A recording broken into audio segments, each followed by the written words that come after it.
1987 से इस कंपनी की शुरुआत हुई थी एचपी इंटरनेशनल के नाम से, और पीवीसी सॉल्वेंट सीमेंट और एडेसिव से जुड़े हुए ढेर सारे प्रोडक्ट्स बनाने वाली देश की लीडिंग कंपनी है। पीवीसी सॉल्वेंट सीमेंट में ये मार्केट लीडर है हिंदुस्तान में, और इसके अलावा इससे जुड़े हुए कई सारे और प्रोडक्ट्स हैं जो कंपनी बनाती है। 750 से ज़्यादा डिस्ट्रीब्यूटर्स हैं, 50,000 से ज़्यादा कंपनी के डीलर्स हैं जो देश भर में फैले हुए हैं। आइए आपको जानकारी दे दूं आईपीओ के बारे में। 315 जो इशू की प्राइस थी वो 274 रुपये थी। 262 से 274 रुपये का इशू प्राइस बैंड था। 274 के ऊपरी बैंड पर इसे दिया गया। क्यूआईबी कैटेगरी में 2 गुना था, एचएनआई कैटेगरी में 19 गुना और रिटेल कैटेगरी में 81 गुना ये इशू बढ़ता हुआ नजर आया, और लिस्टिंग हुई 315 के आसपास। और उसके बाद चूंकि इशू साइज छोटी है, इस लिहाज से अब 10 ट्रेडिंग सेशन तक ये स्टॉक ट्रेड टू ट्रेड में रहेगा, और जब ट्रेड टू ट्रेड में होता है तो 5% का ही सर्किट फिल्टर होता है। तो लिस्टिंग के बाद से 5% के ऊपरी सर्किट पर स्टॉक 330-335 की रेंज में ट्रेड करता हुआ। आइए स्वागत करते हैं हमारे साथ कंपनी के मैनेजिंग डायरेक्टर करण मोटवानी साहब कार्यक्रम में शामिल हो रहे हैं, जो कि एनएम कॉलेज से, NM institute of management studies से मैनेजमेंट की डिग्री ले चुके हैं। एसपी जैन से आप पोस्ट ग्रेजुएशन एमबीए कर चुके हैं, और इस कंपनी की कमान इस वक्त मोटवानी साहब के हाथों में। करण जी बहुत बहुत धन्यवाद जी बिज़नेस को समय देने के लिए। सबसे पहले तो करण जी आपको बहुत बहुत बधाई। इस दमदार लिस्टिंग की आपकी पारी की शुरुआत हुई है आज से कैपिटल मार्केट में। जानना ये चाहता हूँ कि लिस्टिंग जो हुई है, रेस्पॉन्स जो मिला है आपके आईपीओ का, आपकी उम्मीद के मुताबिक, कम या ज़्यादा? सर देखिए, जैसे हमने बात की थी पिछली बार कि ज़रूर रिस्पांस तो बढ़िया ही रहा है, और हमारे इच्छा अनुसार ही रहा है। और हाँ, वो शुरुआत भी अच्छी हुई है, पर हम इसमें इस रेस में लॉन्ग टर्म के लिए है, तो हमारा फोकस हमेशा लॉन्ग टर्म ही रहेगा। करण जी बताएं, अब अगले 3 से 5 साल के लिए आपका क्या विजन है आपकी कंपनी को लेकर? हमारा यही टारगेट रहेगा कि काफ़ी अच्छी दर से बढ़ते रहें।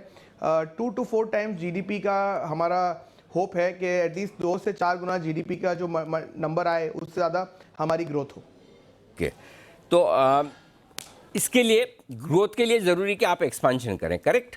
तो क्या एक्सपांशन प्लान आपके ऑलरेडी अनाउंस्ड हैं जो आपको लगता है कि आप नियर फ्यूचर में करना चाहते हैं? कितना इन्वेस्टमेंट करेंगे, कब तक करेंगे, उसका असर कब तक आएगा?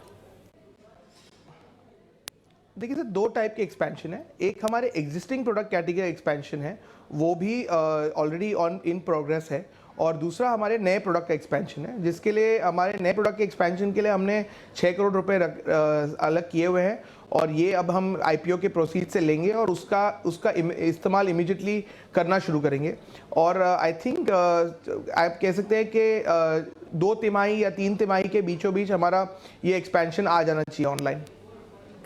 2 से 3 तिमाही में आप एक्सपेंशन ले आएंगे। अच्छा, एक चीज़ बताइए कि अभी कितना डेट है कंपनी पर, कर्ज कितना है, और उसको क्या आप एक्सपेंशन प्लान को, कैपेक्स प्लान को मद्देनजर रखते हुए रखेंगे, या आपका डेट फ्री होने का इरादा है? कब तक ऐसा करेंगे सर? देखिए सर, अभी कंपनी का net debt as of 30 September is 30 crore रुपए है। और मेरा ये प्लान है कि देखिए डेट हैवी नहीं है ज़्यादा, तो हमारा ये प्लान है कि जो हमारे इंटरनल अक्रूवल्स आएंगे, उससे हमारी जो बोर्ड डिसाइड करेगी उस पर डेट का डिसीजन भी होगा। बट हमारे एक्सपेंशन प्लान्स का डेट से कोई वास्ता नहीं होगा। हमारे जो भी आईपीओ प्रोसीड्स है उसमें भी कोई डेट रीपेमेंट ऐसा कोई भी चीज़ नहीं है। बट हाँ, इंटरनल अक्रूवल से जो भी होगा वो बोर्ड का डिसीजन होगा, और मेरे अकेले का नहीं। तो जब हम बैठेंगे इंटरनल अक्रूवल्स के बेसिस पे, तब उस पर डिसीजन लिया जाएगा कि उस डेट का क्या करना है। आपका ऑपरेटिंग मार्जिन मार्च 2020 में लगभग 5% के आसपास था। मार्च 2021 वाले साल में डबल हो गया, बढ़िया रहा। ये सितंबर के जो आंकड़े 7-7.25% के आसपास, रीजनेबल क्या मानकर चलें कि किस मार्जिन पर कंपनी आगे कारोबार करेगी? देखिए सर, नेट मार्जिन तो मैं प्रेडिक्ट नहीं कर सकता हूँ, क्योंकि बहुत सारे फैक्टर्स होते हैं हमारे।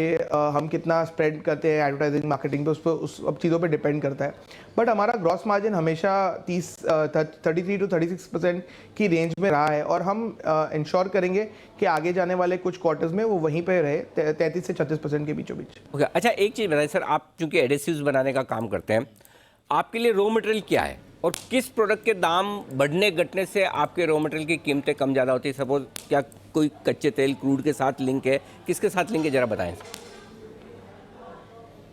देखिए सर, देखिए ऐसा है, हम 4 अलग अलग प्रोडक्ट कैटेगरीज बनाते हैं, और ये कोई स्पेसिफिक एक रॉ मटेरियल से लिंकेज इसका नहीं है। हमारे पास हर आप समझिए ना 4 मेजर कैटेगरी में अलग अलग कैटेगरी में अलग अलग बेस रॉ मटेरियल होते हैं। जैसे सॉल्वेंट सीमेंट में सॉल्वेंट होते हैं, पीवीए एडेसिव में पीवीए होता है, रबर एडेसिव में रबर और सॉल्वेंट्स दोनों होते हैं, और क्या बोलते हैं अपना सिलिकॉन सीलेंट में सिलिकॉन का पॉलीमर होता है। तो ये देखते हुए हम नहीं कह सकते कि कोई एक तरीके से अब जैसे सिलिकॉन पॉलीमर जो है वो what you call glass metal से लिंक्ड होता है, जो सिर्फ चाइना में क्वांटिटी में मिलता है। तो वो ग्लास मेटल जो होता है वो सिलिका मेटल ग्लास मेटल जो हम कहते हैं वो उसके दाम से सिलिकॉन पॉलीमर का दाम जज होता है। तो वैसे हर कैटेगरी में अलग अलग मेजर डेरिवेटिव है और उसका अलग अलग प्रोडक्ट से लिंकेज है। ओके, तो अलग अलग प्रोडक्ट्स है, बस वही मैं क्लियर करना चाह रहा था। कई बार ये होता है ना कि हम एक अंदाजा लगाते हैं कि इस चीज़ के भाव नहीं कम सर, ज़्यादा क्रूड से डायरेक्ट लिंकेज नहीं ठीक होता बात है। नहीं, क्रूड से डायरेक्ट। ठीक बात है। तो करण जी, आज तो आपका स्टॉक लिस्टिंग होने के बाद 5% के ऊपरी सर्किट पर है। दमदार लिस्टिंग भी हुई है, रेस्पॉन्स भी आपके आईपीओ को अच्छा मिला था। बहुत बहुत बधाई एक बार फिर से और बहुत बहुत शुभकामनाएं। उम्मीद करें कि आप अपने शेयर होल्डर्स के लिए अच्छी खासी वेल्थ बनाएंगे और आपके प्लान्स सही तरीके से सही समय पर एग्जीक्यूट होंगे। धन्यवाद जी बिजनेस से बातचीत करने के लिए। शुक्रिया Anil ji. Thank you so much. शुक्रिया Anil ji, thank you so much. Thank you.